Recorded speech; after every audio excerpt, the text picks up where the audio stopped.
Hello lovely people, welcome you back to Home Food channel. This season is all about spreading the love, cooking, baking, whatever that you want to do for this occasion. You are on point, right?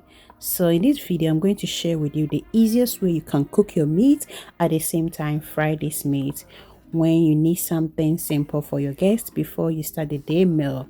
I got you covered. So in this recipe we're going to put all the spices as you keep on cooking, or you can just put the spice on and then marinate for some few minutes, and then you put in the oil, just cover it and then let it do its job. Home seafood aduane pa eye de ankasa. The beginning, you're gonna say, oh, what is this? By the end, you're going to love this recipe. Give this a try and you're going to love it. Yes, change something, yeah, during this season. Change the way you cooking to let the family enjoy.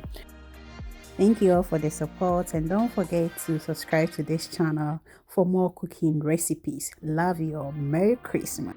To let this magic happen, after you put all the spices that you want on, just cover it up and let it do its job. Check it and see if the salt is okay. As you see, the meat has already been cooked down. So just take the lid on, let the water, get out, and then we have it for your guest.